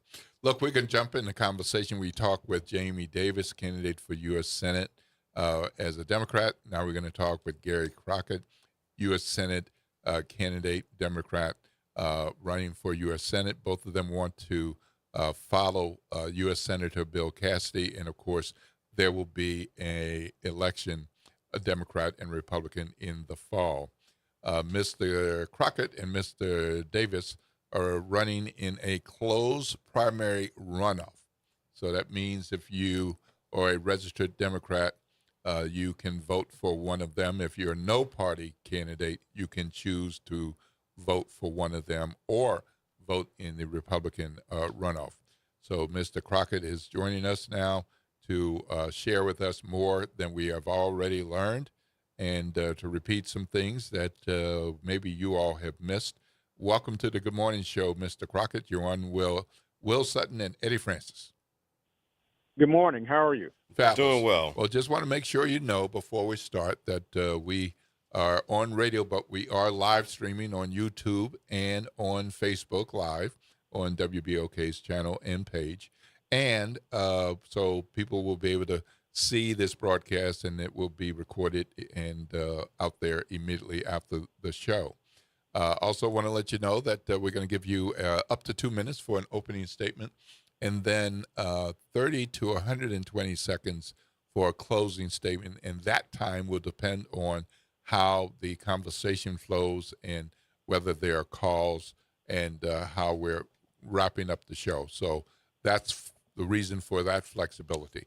But right now you have up to 2 minutes. You can use some of it or all of it starting now. Okay. So, first of all, I'm Gary Crockett. I was born in Tallulah, Louisiana, started coming down to New Orleans as a 11-year-old. I'm a 24-year Navy veteran. I'm a businessman, and I believe in affordability and doing things different than how they've been done. I believe in getting things done. I'm mission-driven, and that has been the key to my success. And I want to bring some of the tools of that success to the office of the Senate. Unfortunately, we have not been represented well by the current leadership, and that's across the board. I can say that to the no party people, if you're looking for someone who's right in the middle, not on the extreme side of the Republicans or the Democrats, I'm your guy. The Democrats say that I'm too conservative to be a Democrat, and the Republicans say that I'm too liberal to be a Republican. Well, here's the thing. For me, it's all about the people. I want different. And I'm not the guy who's going to say, when I get to Washington, this is what I'm going to do. I'm out here on the ground doing the work already. That is what I do in my regular life outside of my business. I'm out there fighting for the people and doing what I can to help people out. Okay. Well, thank you very much. So we want to learn some more about you. So before this campaign and before your success with business, who were you, Gary Crockett, as a youngster, as a preteen, as a teen, a young man? You weren't always in business. You weren't always with military service. Tell us a little bit about you for those who are hearing from you for the first time. Okay, so growing up in Tallulah, Louisiana, of course, it's a impoverished area, but in addition to it being impoverished, there were very happy times. Our family was poor. When I grew up, I had less than enough underwear to last a week. So when I would go to my cousin's house, like to spend the night on the weekend or something like that, I remember one instance where my cousin told me, he said, "Hey, Gary, go and take your shorts off so you can go to bed." I said, "I can't." And so he kept asking me, but I wouldn't answer. Then he persisted, and I said, "I don't have any drawers on," because, on the weekend is when, our parents had to do the laundry. And outside of that, it was, working at one of my aunt's store, rolling hot tamales and minding the store. I was a singer. I sang quite a bit. I played instruments. While I was in band, I ended up playing the bass clarinet in the end.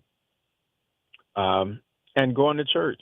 That was very, very important in our lives. And I'm the first of 7 natural kids by my mom, and she adopted 2 more later on. So family is really important to me.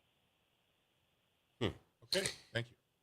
So, Mr. Crockett, what would you say is are some of the biggest community concerns that you've heard that motivate you to want to serve in public office, particularly at the national level?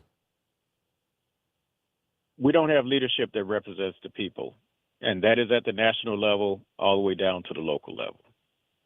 The people are not considered in the legislation that is being written. And the legislation doesn't trickle down to benefit the people. Right now, everyone is concerned about billionaires, large corporations, special interest groups, and lobbyists. That needs to change. In addition to that, New Orleans hasn't had a U.S. senator that lived in New Orleans since 1817. That was Claiborne. The money follows the senators. So when you look at, you remember there was a big controversy about Mary Landry and where she actually lived. She would always claim her mother's home, even though she lived in Madisonville. Madisonville is flourishing. Kennedy lives there as well. In addition to that, you look at Lafayette, who is flourishing now as well. John Brough lived there. The money follows the senators. New Orleans wouldn't have to depend so much on tourism if they had a U.S. senator that lived there, because that money would flow as well to develop it better. And not just New Orleans, but the other 64 parishes too. Okay, so let's stay on that line of thinking for a bit. And you're not the only person who wants to be U.S. Senator for Louisiana, of course. There are two current incumbent U.S. senators. One of them will be there when the winner of this fall's Senate election takes office, and it is an open seat. The other is out of a job, U.S. Senator Bill Cassidy. Give Bill Cassidy a letter grade for his performance and productivity during the time he's been in the U.S. Senate. I would give him a D-. And the reason that it's a D- is because he did stand up for a period, but he has continued to be a flip-flopper. And that is one of the problems, is that people, including him, have decided to go to the Senate for the wrong reason. And it's not for the people. Okay. And on the Republican side, they have a closed primary with two runoff candidates. Same is true with the Democratic closed primary with you and Mr. Davis. Those candidates are Julia Letlow and John Fleming. Let's say you were not a Democrat and you had the opportunity to vote as a Republican or a no-party voter who decided to vote in the Republican closed primary runoff. Which of those two candidates would you vote for and why? I would vote for Fleming only because he is less Trump than Letlow. But they're both are horrible choices. It's like the lesser of two evils. Mm-hmm. Okay. And why you instead of Jamie Davis? Now, let me just put some more context to that. You're both from rural parishes. You both are business folks. You both are Democrats. You both are black men. So there must be some differences for folks who are black, white, Latino, Asian, Native, to look at you two and say something more than I'm going to vote for the black guy, because there are two black guys, both Democrats, in the Democratic closed primary runoff. What makes you different? Quite a few things. Our business leadership is not the same. I have 4 successful companies. I know the issues that Mr. Davis has had concerning his farming company on the finance side. That's number one. You need that type of leadership. I'm a tough litigator as well. We need someone who can write legislation, not someone who says, well, you know what, my team, what the experience I don't have, I'm going to hire a team to do it. We need someone who's going to actually be able to lead out and make some things happen. I'm running for the right reason, and it is the people. Despite all the endorsements of everyone around, the people still said by 53% that that was not their choice. I know the government inside and out. Number one, our companies have had 70 federal contracts since 2005. In addition to that, I've served in the military. So I understand both on the international and domestic side.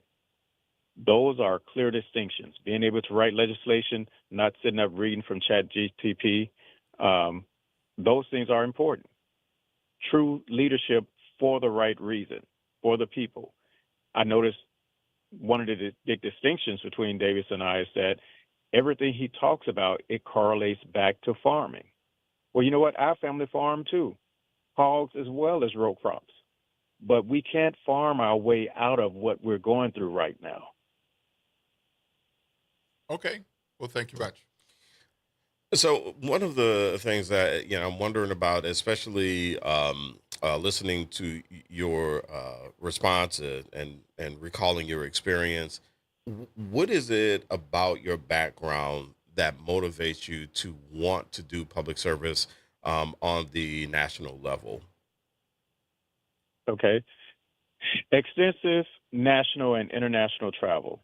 Working as a management consulting, I've consulted governments, both international and here on both the state and federal level. And because of that, that gives me the tools to how to relate, knowing the landscape, knowing the processes, having been involved in those processes already, but having never run for office because I never wanted to do that. Being able to see how life is in other countries. I was even tempted to leave to move to London. There are a lot of differences than living abroad and living here. And some of those positive changes can be brought here. We have senators and representatives that have health care better than almost everyone else in America. We are essentially the kings. The people are king, are supposed to be king. We don't send ambassadors out that have more than what we have because they're representing us. And those things have to change. And that's what we're seeing right now in New York. That is the reason why those that Mamdani endorsed were able to beat the established Democrats. And we have the same situation here. We have to move away from the establishment because it hasn't been serving us well. If you want the same thing you've always been getting, which is pretty much nothing, you vote with the establishment. If you want different and you want better and you want someone who cares about the people, then you vote for Gary Crockett. Okay, thank you very much. On education, there are a lot of different views over the recent decades, and in our state, since Katrina in particular, with the idea of charter schools and vouchers and spending accounts. Give us your summary assessment of where we are and where you would like to see us go when it comes to public dollars for education. Well, first of all, I think moving to the charter school model has been the biggest debacle I ever seen in my life. It doesn't serve the public and doesn't serve the people. So they moved to the charter school system, and even the charter schools are failing as well. And all of these dollars are being taken away from the public school system. As far as vouchers are concerned, I don't agree with giving vouchers to the rich and those that can afford it. I think they should pay their way. Yes, they're paying taxes as well, but our public school system, it takes care of the masses. If someone wants to go to a school that any other public citizen cannot go to, they should pay their own way. And what I think should happen is we need to reform education here in Louisiana altogether and in the United States. We need a bottom-up approach where we're making sure that kids are reading by age of 3. Literacy affects everything else, including this prison system that we have here in Louisiana as well. All right, thank you much. Folks, you're listening to the Good Morning Show right here on WBOK, 12:30 a.m. We are live streaming on WBOK's YouTube channel and on WBOK's Facebook channel, same Facebook page, Facebook Live. I'm Will Sutton here with Eddie Francis. We're in conversation with Democratic U.S. Senate candidate Gary Crockett. And Eddie, we'll take some calls if anybody wants to call in. What's that phone number? 504-582-9422. All right, back in the conversation with Gary Crockett. Mr. Crockett, one of the things that your opponent has said a number of times, including today, is that one of the clear differences between you two is that he's a hard-working, admittedly near bankruptcy businessman, but that you're so successful and so well off that you are not connected with the people of Louisiana, that he lives, works in the smallest population parish in the state, and that you live in New Orleans, and that's where you're centered, so you don't really understand the rest of the state. What's your response to that? Well, I'm glad that he said that for a number of reasons. Number one, yes, he has filed bankrupt twice, which speaks to leadership and fiscal responsibility. Number two, I am very in touch with the people of New Orleans. My wife is from the 9th Ward. I am from the Tallulah, which means that I know rural. I know rural better than he does. He lives in Faraday, which has a population bigger than Tallulah. So I know those rural areas. But here in New Orleans, I'm on the weekends working with homeless and making sure that they are sheltered, making sure that they're fed, and making sure that they are clothed. I'm in the community right here in New Orleans. I go to church right here in New Orleans. So as far as being in touch and working with organizations in New Orleans, that is what I do on a regular basis. So to slap me for being successful, I'm trying to bring that same success to our little boys and girls. I'm trying to show them a path to that success. And I'm tired of leadership that doesn't afford that for them. Right now, the Democratic Party has failed us, and that is happening on a regular basis. So all the people have jumped behind Jamie Davis, the same people who have not come through for you all of this time. I relate to you by being here. That is why I spoke of the fact that New Orleans has not had a U.S. Senator. You can touch me. You can call me. And most of the voters know that. That is why when they thought that I would only get 5% of the vote and it ended up being 26%, because they weren't in touch with the voters. Right now, what they're doing is playing fanboy and personality politics. No substance can he bring other than what he said. Those things that he said is only about money and success. What about policy? That's what he should be speaking on. I'm in the community at City Hall, at City Council meeting on a regular basis, fighting for my people. I'm the person and the lead plaintiff in the lawsuit for Calvin Duncan that is now currently in the Louisiana Supreme Court, still alive, waiting on oral arguments and rehearing. And if that doesn't go as it should, we'll be going to the U.S. Supreme Court. Those are the distinctions that matter. Someone who is fighting with people, because I do relate. I relate to someone who was incarcerated and then came back and fought hard. Jamie Davis can say that. He can talk about photo ops, but he can't talk about hard work, because that is what I've done all of my 60-plus years. Okay, thank you for that answer. Eddie?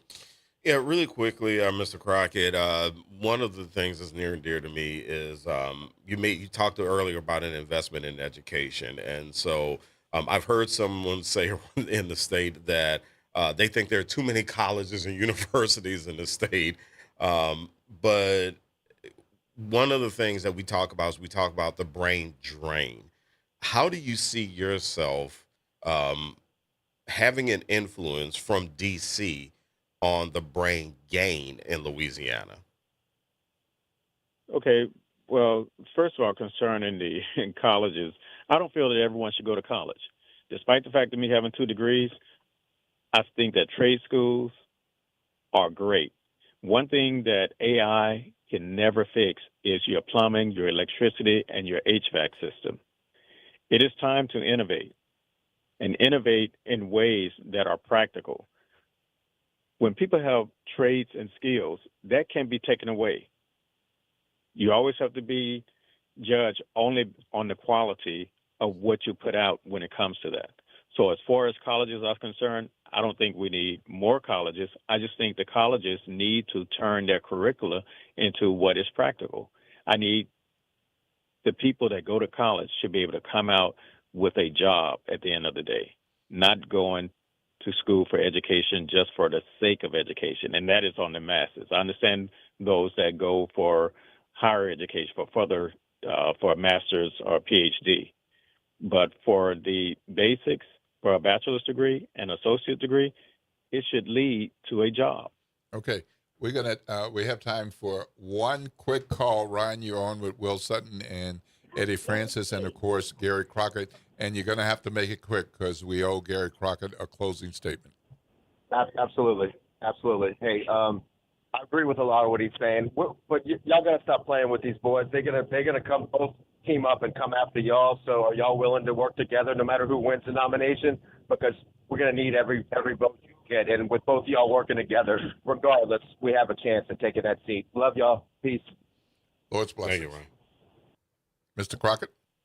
Okay, so this is what I say. I absolutely feel that there is a time for us to become monolithic. That isn't that time right now. It's time to make some changes and make some changes for the good. If you look at New York when they just froze their rent prices for 2 years, yeah, that was totally away from what the Democratic Party wants. But the people are ecstatic about that. I was listening to a lot of the news and some of the comments from the citizens there. We have to do different. What we cannot continue to do is sign on to bad policy and bad processes. So what the Democratic Party needs to do is move to this side and get on the side of the people and away from just party politics. All right, Mr. Crockett, we're going to give you a closing statement. You have about 60 seconds or thereabout, okay? Starting now. First of all, I want to thank everyone for listening to me. That's both the listeners and WBOK and its personnel. I am for the people, and I want the people to be for me. If you want change, vote Gary Crockett when you get to the poll. If you want more of the same, then you can vote for the other guy. But this is what I promise you. I'm going to make sure that you understand every piece of legislation that comes out of Washington. I'm going to put it on a separate website. I'm going to make sure that you understand it in layman's terms. And then I'm going to put a survey in the back of it so you can tell me how to vote. I will make a contract with the people of Louisiana that if I vote against your interests one time, I will resign and come home. I will always vote your interests, not for special interest groups, not for lobbyists, and I won't take a penny from AIPAC. I self-finance this primary because I believe in the people and the people only, and no one else will be able to control me. All right, Thanks that's 1 minute. listening. Go ahead. Thanks for listening. Vote Gary Crockett. All right, sir. Thank you so much for joining us. That's going to be a wrap for the Good Morning Show. Coming up next is the Front Porch with Ms. Kimba. And she's in the house all smiling and pretty and got that AKA thing going on. So I know we're in for a good show on the Front Porch. And after that, we got to have a Smiley. And from there, reality check. Gerard was on fire yesterday afternoon, so I think he's going to be bringing more of that later today. I'm Will Sutton here with Eddie Francis and, of course, Gerard on the other side of the glass. That's going to wrap it up for us. Stay tuned for the Front Porch. This is WBOK 1230 AM, what New Orleans is talking about.